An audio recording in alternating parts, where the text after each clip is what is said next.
ada jaminan gitu ya. Oke, sebaliknya begitu ya. Sebaliknya Yang dialami Mang Udin itu lebih mengesampingkan sekolah begitu kan. Lalu kalau di Pak Epul di ininya lebih mengesampingkan pesantren pesantren. begitu. Ya kan atau ilmu mah datangnya dari Allah kan begitu kan semua Iya, ilmu juga. semua ilmu. Bahkan ilmu teluh pun dari Allah Iya. seharusnya. Iya betul ya. Nah, korupsi kota haji gitu. Nah, Boleh gak sih begitu Ibadah guys? haji, rukun Islam itu. Boleh gak sih bang? Rukun Islam aja dikorupsi ya. parah nih.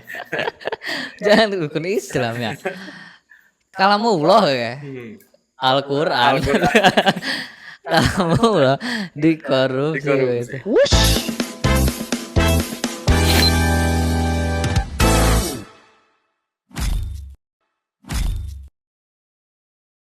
Assalamualaikum warahmatullahi wabarakatuh. Waalaikumsalam warahmatullahi wabarakatuh. Oke, kembali lagi di channel Darul Fikri 2012. Kali ini kita nggak berdua ya, nggak berdua. Ada tamu spesial guys. Kita sebelumnya ada juga seseorang emang ya. Nggak bakal kita sebutin biar surprise gitu. Tapi nggak tahu itu nanti proses editingnya gimana editor, batin gimana editor. Nanti apakah yang bakal tayangnya ini dulu atau yang itu dulu gitu. Jadi ini mau perkenalan apa diperkenalkan? Diperkenalkan ya. Oh, manja juga ya. Memang begitu ya, bintang tamu malam begitu. Ya, jadi ini Pak Epul, Mang. Mungkin tadi sempat ngobrol sedikit ya di backstage berarti di backstage gitu. Ngobrol sedikit, beliau salah satu guru di MI Nurul Burhani juga begitu. Dan beliau masih belajar ya sampai saat Masih ini. belajar. Walaupun mengajar tetap masih belajar ya. Baik itu di perkuliahan ya dan pesantren juga begitu. Keren juga. Jadi santri ya. Santri. Jadi masih nyambung ini Mang. Nyambung pas ketika kita bagaimana kalau kita bahas antara sekolah atau pesantren begitu kan. Kontroversi antara sekolah dan pesantren gitu ya. Ya, betul itu lebih tepatnya. Nah, pas kebetulan beliau ada di sini langsung kita ajak aja begitu kan. Kebetulan beliau menjalankan keduanya begitu kan. Sekolah umum, kuliah juga, pesantren juga. Karena banyak stigma juga ya yang beredar di masyarakat begitu yang mengesampingkan sekolah begitu kan. Atau memandang rendah gitu ya maksudnya. Memandang rendah ngapain sih sekolah begitu, udah mending pesantren aja begitu kan. Nah itu bagaimana kira-kira Mang Udin dan Pak Epul Pengalamannya gitu ya. ya perihal pengalaman aja Iya. kita ya. Saya di Darul Fikri itu pernah apa namanya meminta semua pihak termasuk guru untuk promosi sekolah ke siswa-siswanya. Terus ada guru yang bilang gini, Pak, di kampung saya mah kayaknya sulit. Karena ada tokoh di kampung saya mengatakan jangan sekolah, mending pesantren aja. Oh gitu. Jadi dia sulit sekali dan ternyata masyarakat itu karena ada tokoh berpengaruh, ada yang sudah daftar pun akhirnya dia nggak meneruskan di Darul Fikri. Akhirnya masuk pesantren, masuk pondok ya, pondok salafi maksudnya. Nah, saya ingat dulu waktu saya masih kecil stigma seperti ini masih ada. Jadi menganggap kalau sekolah itu mengejar dunia, ilmu dunia. Kalau pesantren ilmu agama atau ilmu akhirat. Saya kadang-kadang masih agak bingung apa yang dimaksud dengan ilmu dunia, ilmu akhirat. Mungkin nanti Kang Epul bisa menjelaskan gitu ya. Apa sebenarnya batasan antara ilmu agama dengan ilmu dunia gitu. Saya pikir stigma itu udah nggak ada. Ternyata sampai sekarang masih ada. Perlu di ini dulu ya, di garis bawahi dulu bahwa pesantren di sini pesantren salafi begitu ya. Salafi ya. Karena ada juga pesantren modern begitu kan yang menggabungkan keduanya gitu ya. Tapi Mungkin Kang Epul sendiri pernah ngalami mendengar stigma seperti itu tuh nggak gitu? kalau di luar emang ngedengar ya. Pernah mendengar gitu ada orang yang pernah maksudnya merendahkan sekolah gitu ya. Tapi kalau menurut pengalaman Iya. Kalau di kampung itu di sana ya, itu malah sebaliknya. Malah sebaliknya. Malah sebaliknya. Jadi merendahkan pesantren. Oh iya. Jadi karena mungkin mereka berpikir ngapain sih pesantren? Jadi nggak ada masa depan lah, Iya. nggak ada jaminan gitu ya. Oke, sebaliknya begitunya. Sebaliknya. Yang dialami Mang Udin itu lebih mengesampingkan sekolah begitu kan. Lalu kalau di Pak Epul di ininya lebih mengesampingkan pesantren begitu. Nah, mungkin yang saya ini ya, Pak Epul, Mang Udin begitu. Kira-kira awal mulanya gitu tuh muncul stigma seperti itu gitu kan, pandangan seperti itu dari mana sih gitu kira-kira? Sebabnya. ya. Iya.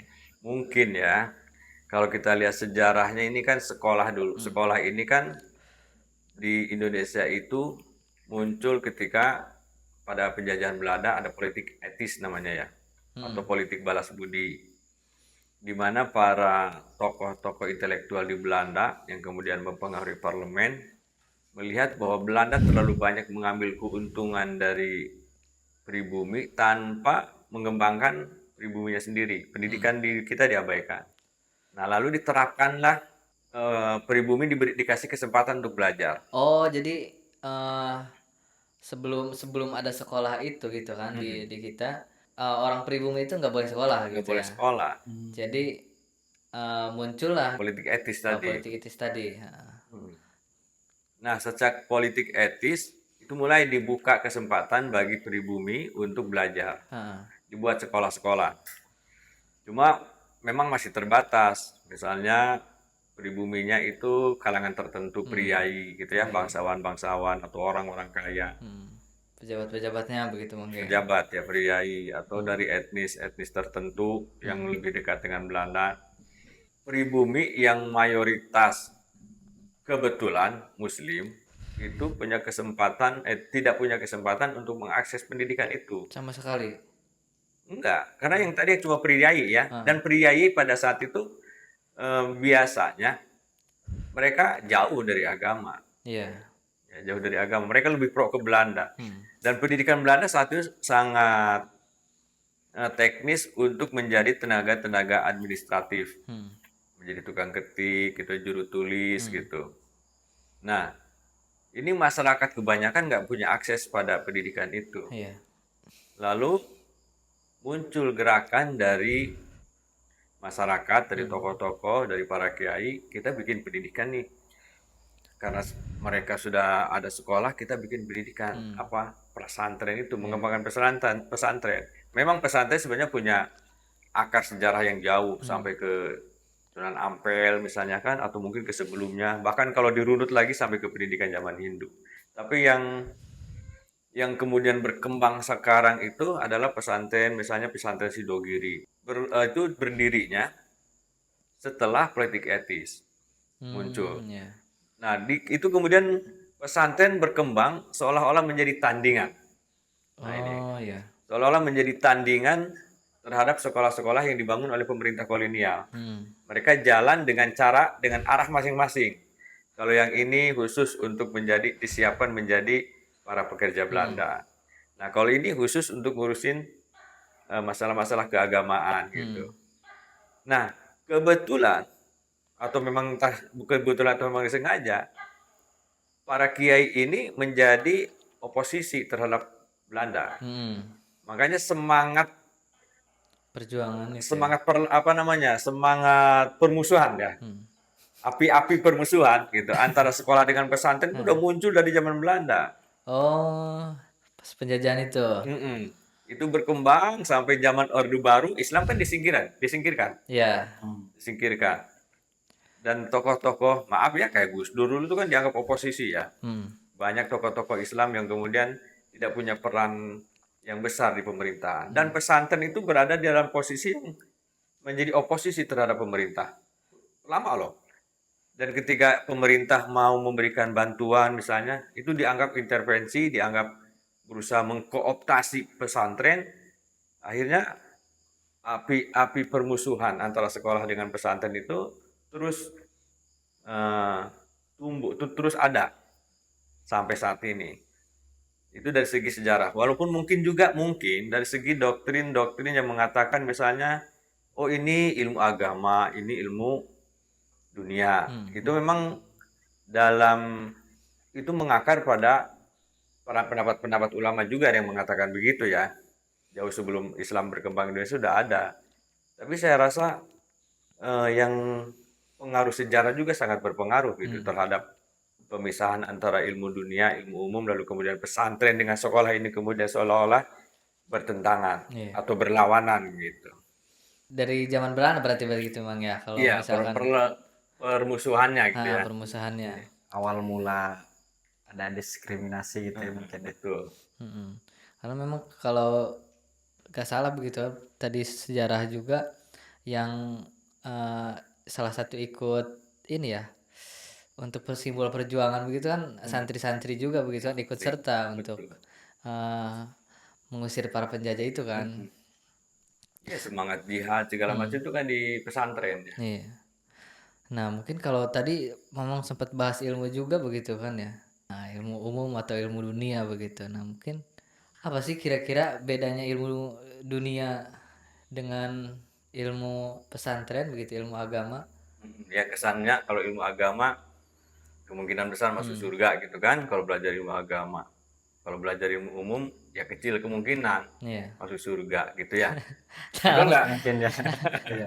sebenarnya Pak Ipul lamun misalkan ilmu-ilmu agama itu non baik sih gitu. Apa aja sih? Yang dipelajari Yang di dipelajari. pesantren gitu ya. Yang saya alami itu untuk biasa awal masuk pesantren itu pasti yang dipelajari awal nahu sorob. Nah, sorot. Jadi nahu sorob itu ilmu yang membahas tentang struktur bahasa Arab gitu ya. Kalau sorob tentang perubahan katanya. Jadi sebagai ilmu itu sebagai alat untuk membaca kitab kuning atau kadang ada juga yang bilang kitab gundul ya.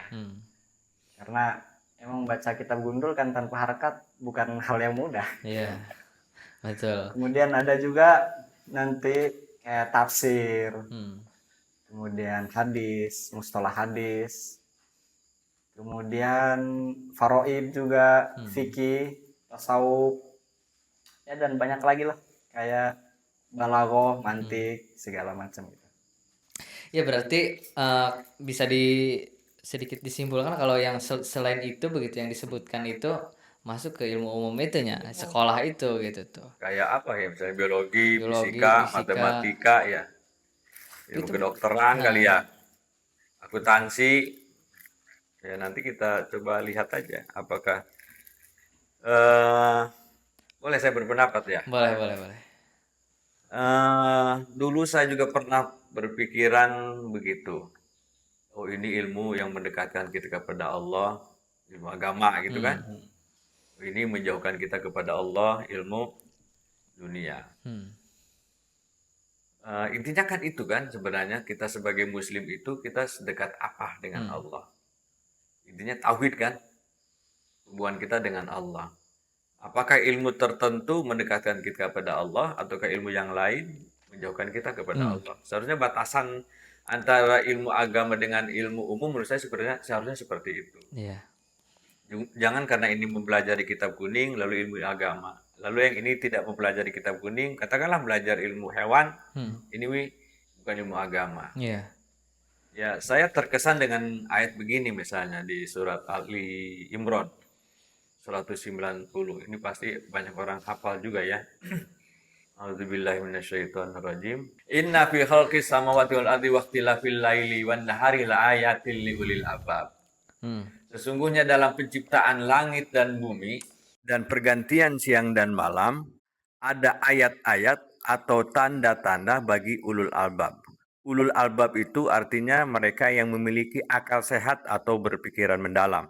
Nah, berarti proses penciptaan langit dan bumi beserta isinya tentunya makhluk hidup dipelajari oleh biologi, makhluk mati dipelajari oleh fisika.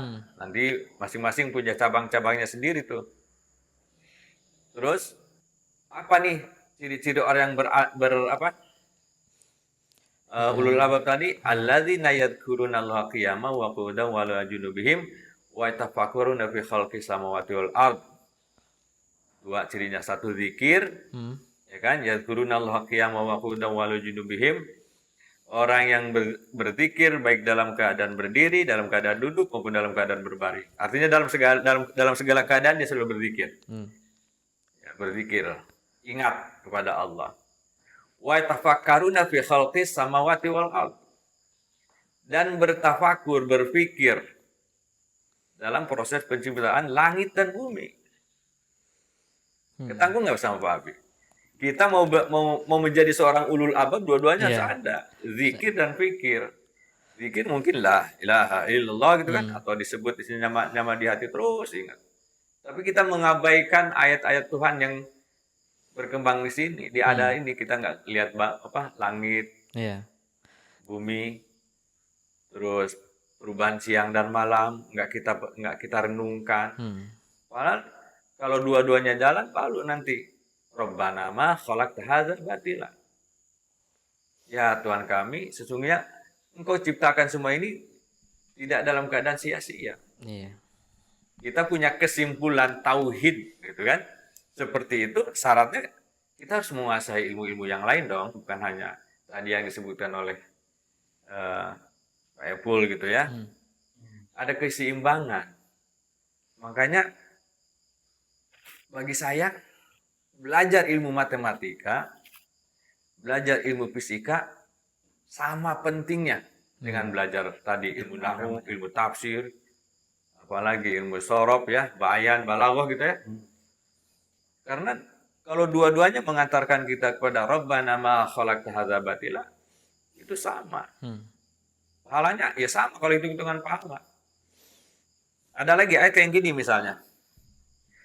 Sanurihim min ayatina, apa kemana dina surat Al-Fusilat, sanurihim min ayatina fil afaki wa fi anfusihim, akan aku perlihatkan ayat-ayat kami di segala penjuru dan di dalam dirimu dan dalam diri mereka. Segala penjuru kita ngelihat apapun, pohon, kita pelajari pohon. Apa yang mau pelajari? Kita nggak ngelihat hebatnya pohon, luar biasanya pohon, dari apa? Biologi. Baru kita berkesimpulan, luar biasa nih Allah. Betapa detailnya menciptakan pohon.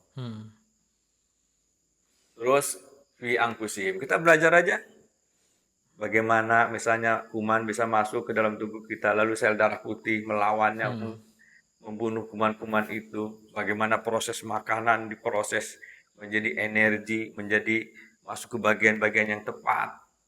Itu detail banget.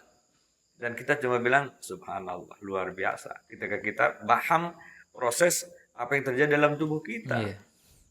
Jadi, saya mungkin ya, pemisahan ilmu agama, ilmu dunia itu juga kayaknya kurang pas. Lalu kalau kita tadi misalnya, belajar ilmu apa? Ilmu fikih. Ilmu fikih kita menyimpulkan ini haram apa enggak makanan ini. Ini mengandung zat-zat yang haram apa enggak? Enggak tahu. Tanya ke kiai, Pak, kiai punten ya. Ini haram apa enggak? Diambuan kiai atau buka kitab enggak bisa. Kita bawa ke laboratorium, tolong Pak diperiksa kandungannya apa aja di sini. Kandungannya kimia apa-apa. Ini sumbernya dari mana, Pak? Nah, yang ini dari babi. Kata ahli kimia nih. Baru kiai bisa menyimpulkan haram. Kalau enggak, kalau nggak ada ilmu tadi orang lain nggak bisa menyimpulkan haram. Atau pernah gini, suatu air di galon ini kita beli haram apa sah nggak buat wudhu? Belum tentu ya. Belum tentu. Harus tanya dulu ke ahli kimia kandungannya apa aja nih. Ada nggak ketika proses pembuatan air di galon ini yang zat yang ditambahkan misalnya, yang bisa mempengaruhi syarat untuk ini suci dan mensucikan gitu kan? Kesuciannya begitu ya. Atau para kiai nggak bisa langsung menyimpulkan. Harus bertanya pada orang yang ahli di bidang itu. Itu di bidang fikih. Atau di bidang apa lagi? Tafsir misalnya kan? Atau ini. Nah, di tafsir itu ada apa tadi? dakwah balaghah misalnya kan. Iya. Balaghah itu kan kalau di ilmu ini filsafat retorika kan. Retorika. Mantik Retorik. mungkin mantik. Mantik ke logika. Ha. Logika. Kalau mantik ke balaghah lebih ke logika. ini tata cara ini Berpikir. kan. Apa namanya, alur berpikir itu logika, ilmu mantik. Jadi sebenarnya sama, cuma judulnya beda. Ini logika, ini mantik. Ini balaghah, ini retorika, gitu. Ma'ani, ilmu ma'ani misalnya kan tentang makna-makna gitu loh. Itu kalau di ilmu umum tadi, ilmu dunia, ada namanya hermeneutika, gitu. Ada. Hampir sama, cuma beda judulnya aja. Saling berkaitan. Saling berkaitan, betul. Nama ayat disebutkan tadi gitu ya. Ya kan dulu itu kan banyak ilmuwan-ilmuwan begitu kan. Tokoh-tokoh Kalangan itu dari muslim, kalangan muslim begitu. Nah, mungkinkah itu ada sangkut pautnya dengan ayat itu enggak kira-kira? Oh iya, dulu itu misalnya pada zaman dimulai Daulah Umayyah dituliskan Abbasiyah, memang ilmu pengetahuan lebih banyak di zaman Abbasiyah. Pada saat itu udah nggak ada namanya pemisahan ilmu dunia, ilmu umum. Bahkan ada yang namanya Baitul Hikmah kalau nggak salah. Kalau di kita mungkin namanya LIPI lah. Lembaga ilmu pengetahuan di situ. Para ahli berkumpul dari berbagai bidang. Nggak ada ini, wah kamu kalangan ahli agama, bagian sana kamarnya. Enggak. Ahli matematika bisa jadi ahli tafsir gitu. Ahli fikih bisa jadi ahli filsafat. Saling melengkapi sehingga mereka itu punya kesimpulan yang utuh dibandingkan kita. Imam Ghazali sendiri kan multi ilmu ya. Beliau itu ahli filsafat juga. Untuk meruntuhkan filsafat pakai apa? Ya pakai ilmu filsafat. Ketika beliau bikin tahaful falsafah gitu, ya beliau juga pakai logika filsafat, pakai argumen-argumen filsafat. Al-Khwarizmi apa itu? Matematika. Beliau juga ulama. Ibnu Sina, Al-Kindi, Ibnu Haytham itu kalau nggak ahli kimia ya. Nah itu pada saat itu ketika tidak ada pemisahan itu, Islam disebutnya zaman kemasan Islam itu maju banget, kita menguasai dunia. Sekarang kita masih terjebak pada itu tadi pemisahan ini dunia, ini akhirat, ini pesantren, surgaeun ya. Ini sekolah pinarakaeun. Walaupun nanti kalau kita pelajari memang ada hal-hal yang bisa membuat anak sekolah itu menjauh dari agama. Yang nanti kemudian sekolah juga merespon, nanti kita lihat di akhir ya. Menurut ini gimana, Pak Ipul? Berarti mungkin kesimpulannya yang dijelaskan memang tadi antara ilmu agama dan ilmu umum saling membutuhkan ya. Bahkan seharusnya udah nggak ada pemisahan itu. Iya, mungkin karena apa itu penyebab salah satu penyebabnya di zaman sekarang itu Islam mengalami kemunduran ya. Iya bisa jadi. Jadi jangan lagi ada istilah ilmu agama. Gitu. Ini ilmu umum. Kamu belajar apa? Nahwu sorof. Udah gitu aja. Ini matematika. Dua-duanya keren. Ini fisika. Ini belajar ilmu tafsir gitu. Sama. Karena nanti menafsirkan ayat-ayat Al-Quran yang berhubungan dengan alam semesta, orang fisika atau biologi lebih mampu dibandingkan orang yang belajar tafsirnya dari secara tekstual aja.